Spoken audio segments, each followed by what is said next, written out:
So, if you didn't watch the previous parts, I'm hitchhiking across all of Russia. First, I went south through the Caucasus, then east through the Urals, and onwards through Altai. Finally, I ended up in Novosibirsk, where I rested up with some new acquaintances and set my sights on Tomsk and Ergaki. Along the way, I saw some mountains, ate some good food, and met some awesome people. So, now you're all caught up. Tomsk is a city in Siberia that is a bit off the beaten path for tourists. It's quite an old city, but it isn't on the main railroad line of the Trans-Siberian, so it has remained much smaller than its younger, more fortuitously placed Siberian compatriots. Nowadays, it's known as a small university town whose architecture draws from three distinct eras. The wooden buildings of the Tsarist Russia speckle the roads dominated by the Soviet cookie cutters and the modern-day apartment complexes. Lucky for me, I have a friend who recently moved there, and he was eager to show me around. So, this is Dima, and we met in Kamchatka the year before. He's a great photographer, so I'm sure he'd love it if you checked out his Instagram, which I'll put in the description. So, without further ado, поехали! I met up with Dima in the morning, and we set off. My first impressions of the city were great. The striking juxtaposition of time is immediately evident. A panoply of centuries-old wooden houses stands small yet proud, sprinkled throughout the main streets. Some have been restored and look wonderful, while others have been left in the grips of time. Standing near, you see the rise of the Soviet five-story cookie cutter. Their unadorned gray simplicity is no different than those found in Moscow or throughout the other parts of the old Soviet Union. Lastly stand the modern-day living complexes. Their facade is bright and they look much too artificial in such an old city. The weather was wonderful, which made the city even better. We started at the university grounds and moved into the botanical garden. What a calm and green place to be. The freshness in the city is evident. I really liked how there were flowers and trees and plants and greenery everywhere you looked, no matter where you were in the city. We saw some World War II statues and moved onwards towards the river. The riverside had a nice view looking across to the yellow fields, and it was quite nice to walk there. We continued on exploring the train station, which was recently restored. It was quite the sight. There were also so many parks and churches and monuments. There was no way you could see them all in just one day, but we sure tried. I can definitely recommend this statue. Also, this monument to the secret lovers of the world was quite funny. Apparently they changed the underwear on him quite often. We wandered around the entire day. There was just so much to see, and I have so many amazing pictures.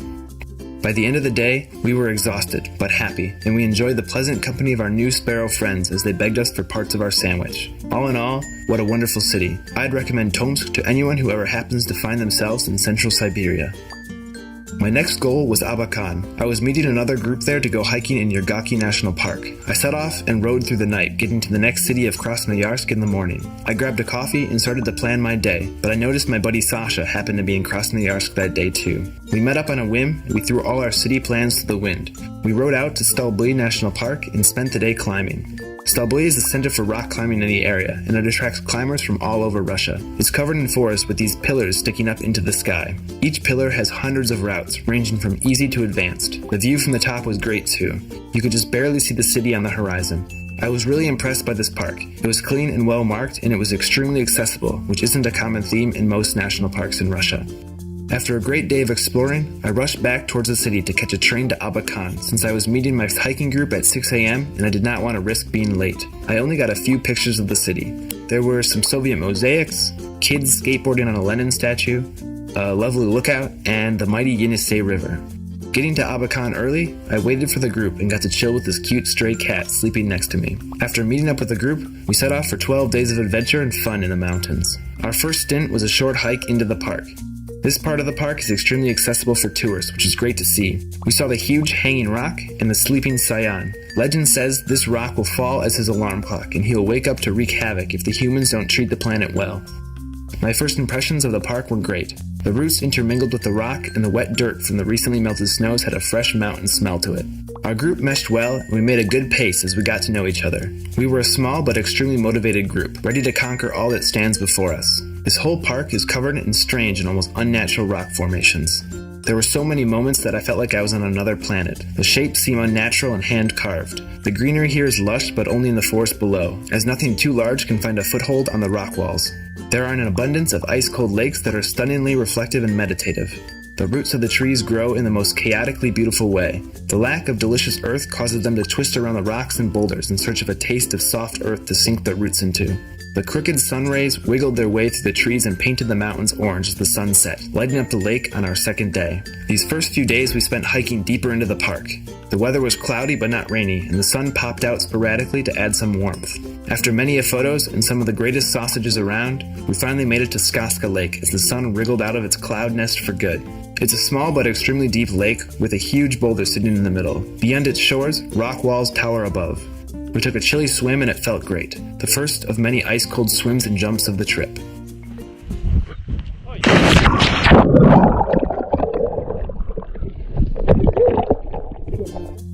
The now ever-present sun brought with it the sweat, which in turn brought out the flies.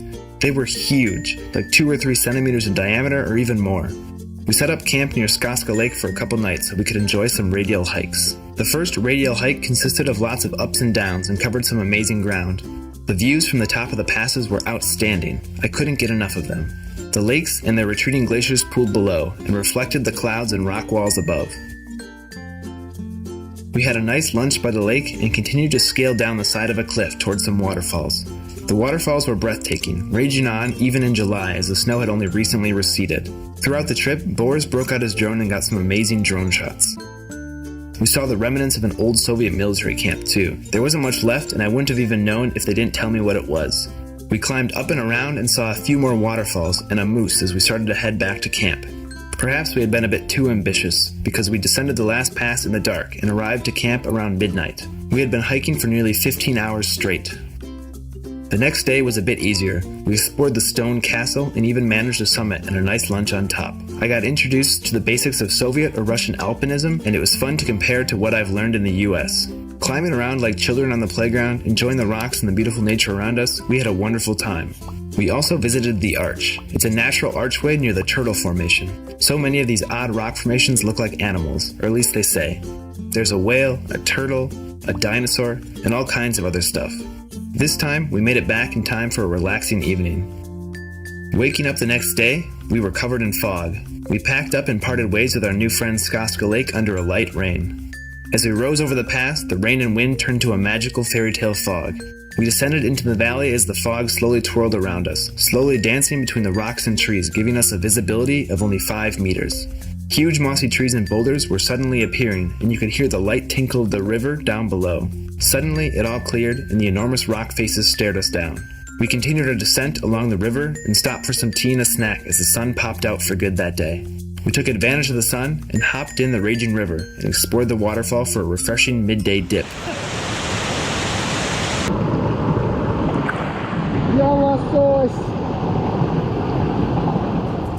As we strolled into camp, the sun beat down and all memories of the cold, rainy morning were gone. We built camp and relaxed a bit. Nearby, there was an old shell of a camp-built Russian banya. It's just a big pile of rocks used as a furnace and some haphazardly lashed frames made of sticks. Covering the frame with a tarp, you get a passable banya experience. The hardest yet funnest part was chopping enough wood to heat it up. Give a child a foldable saw and a hatchet to go with it, and they will be entertained for hours. And us children were. It took hours and many blisters, but the banya turned out alright and held heat for about 3 rounds. Between rounds, we dove in the cold river and enjoyed the stars glowing above, framed perfectly by the sleeping walls of rock around us. The next day consisted of a wet and chilly radial hike to Ice Lake. As we climbed up, the indecisive weather went back and forth between rain and sun. The long grass and mud soaked my boots within an hour. This part of the park isn't seen much since it's not convenient to get to. Climbing over downed trees and stomping through streams, passing crazy waterfalls and squishy bogs, we finally got out near the top. There were these huge towers of rock which looked like nuclear power stations which bordered the lake. We hid in a cave for an hour or so as the lightning passed and enjoyed some snacks. Finally, we got to the lake. It was quiet but beautiful. If it wasn't for the rain, I would have loved to take a swim. The ice sheet is there year-round and it would have been a lot of fun to swim out and explore it. The next day, we got up early so we could go for a summit of the Tooth of the Dragon. As everyone was waking up, I got quite the surprise on my morning nature walk. It was quite an urgent nature walk, so I shuffled into the woods at a speed waddle, but I didn't have time to go too far. So, I picked a big fallen log, hid behind it, and added to nature's log collection. As I was finishing my business, suddenly, bang, and the tree behind me popped. It sounded like a gunshot. Pants down and mid-nature walk, I hid behind the log. I thought the gunshot may have come from our camp neighbors, some big burly, perhaps retired army guys, who might have taken offense that I was nature walking so close to camp. Suddenly, another bang, and something smoking landed about a meter away from me. Pants still down, I scrambled away from whatever was smoking. As I stumbled out onto the path half naked, I see Vitya, who immediately started cackling and couldn't stop. It turns out some other hikers had left us a note in a strike ball grenade tube, which we thought was empty. Vitya chucked the tube on the fire, and a minute later it fired off 2 shots into the woods, unknowingly right into my nature-walking direction. He didn't know I was over there, and when he found me half naked, scrambling away from what I thought was a gunshot, he couldn't stop laughing. The rest of the day we spent climbing the Tooth of the Dragon. It's a steep but manageable peak, but it's a long go from our camp. We passed lakes and beautiful rock walls as we scrambled our way up.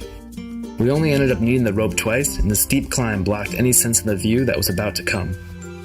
Finally scrambling up onto the small jut of rock sticking out over the valley below that they call the Tooth of the Dragon, the view opened up into the most mind-blowing beauty.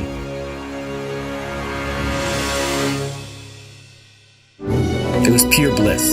The view was out of this world. You could see the rest of the park down below, where we had been, and where we were going. The stark contrast between the steep rock walls and the lush green forest below was striking. Pictures, of course, don't do it justice, but Boris filmed a bit on his drone, which turned out amazing.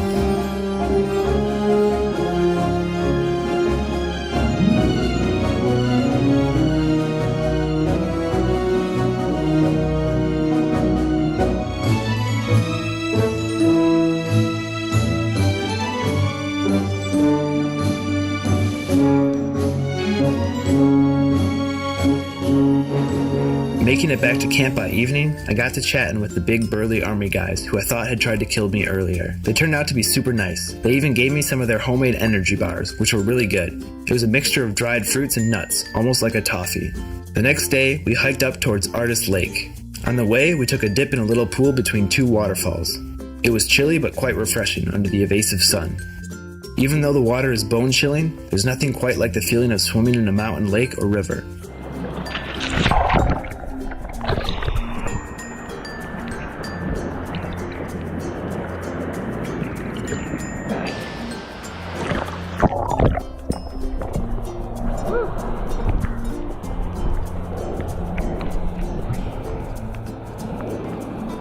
We continued upwards through the thicket as a drizzle set in, and passed some more waterfalls and lakes. Stopping for a small snack, we got to admire the parabola. This thing looks so strange and unnatural. It reminds me of the Halo universe. It just seems too perfect. As the rain finally passed, we decided to go around to the other side of the parabola to the Lake of Mountain Spirits. There were less people there, and we wanted to try to hit the summit of the parabola in the evening. The lake was quite beautiful and surrounded by gigantic boulders. After building camp, we scented up the Fat Brother, the wider of the 2 peaks of the parabola. The wind was picking up as we ascended and a storm was brewing, but we managed to make it to the top and safely back down before the downpour hit. Hiding in our tents for a bit, we managed to stay mostly dry, but we had to crawl back out for dinner anyway. The next day, we had a relaxed morning and dried some stuff out from the storm the day before. We then went for some morning rock jumping. It was a heave and a half to get on top of some of these boulders. We would just rock climb up and throw our boots and clothes back down to the people waiting below. Then we jump. Ну, пока, мам. Все было отлично. Спасибо, мам.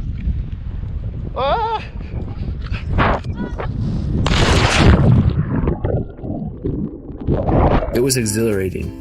There is nothing quite like standing bare atop a huge boulder as these grandiose mountains stare you down, with the only option being a long plunge into the deep ice-cold water of the mountain lakes below you. You can't just do it once. You've got to do it again and again. I think this one may have been the highest cliff jump I've ever done. Boris even got it on the drone.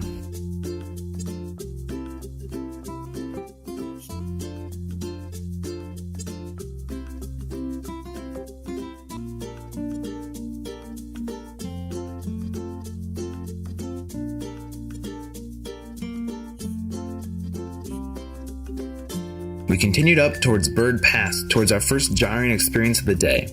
As we were climbing, a group in front of us was sending rocks down like crazy. They were either highly inexperienced or just completely irresponsible. When falling a few hundred meters, even small pebbles are dangerous. The group gave us no warning, no call out whatsoever. As we were about halfway up the pass, a huge boulder, perhaps a foot or more in diameter, came whipping down at us. It skipped along the mirror, a flat, nearly vertical face of rock, and directed right at us. Vitya called it out just in time, and we all scrambled for cover. 2 behind a small boulder, me and 2 others behind a larger rock. Poor Sasha in the middle had nowhere to go and hit the ground. You could hear the rock whistling like a cannonball before it smashed a meter or two away from Sasha. The shrapnel exploded everywhere. Both the glass in my GoPro and my phone were shattered. My hand had some funny marks where it got hit, but nothing much worse. We were all lucky. We continued to the top of the pass, happy to be unhurt but furious at the hikers above us. We ended up catching them near the top and had a few not so repeatable things to say to them. After a snack, we decided the weather was good enough for a summit attempt on Bird's Peak. We hiked to the base and started to set up our ropes. Suddenly, that same group of hikers who set the rocks down on us came and started trying to dangerously free climb past us. Worst of all, they were trying to force their sister or friend or whoever was with them to do it even though she wasn't comfortable. The guys were acting as if they'd watched a singular YouTube video about climbing and suddenly they were experts. After yanking on our ropes and struggling to climb by, they set us back about an hour. Our weather window was quickly closing and we were angry, but we were still determined to climb up. Continuing on, we reached my favorite part of this climb. It's what the alpinists call the butthole, a small gap in the rock through which you must climb to get to the other face of the mountain. Finally reaching the summit, there was a moment of happiness.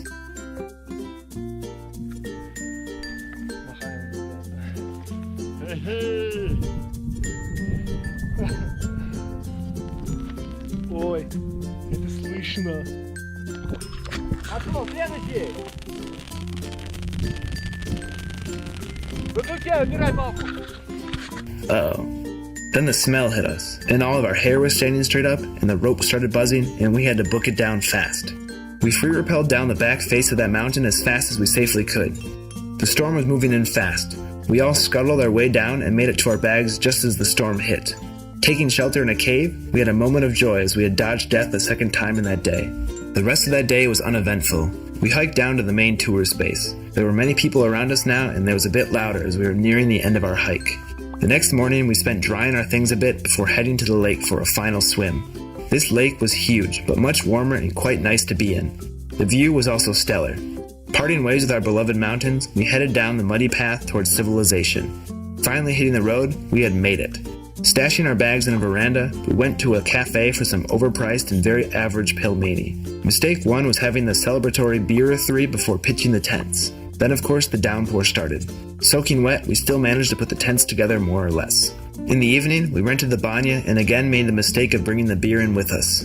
What was supposed to be a quick in and out wishy-washy turned into a full banya adventure. We were roasting like dumplings for hours into the night, enjoying the first signs of civilization we had seen in a while. Finally coming out around midnight, we made it back to our tents, chowed down the remaining canned beef like animals, and sardined into the tent. What a fun way to end our 2-week adventure. The next morning, we said goodbye to Ergaki and headed back towards Abakan.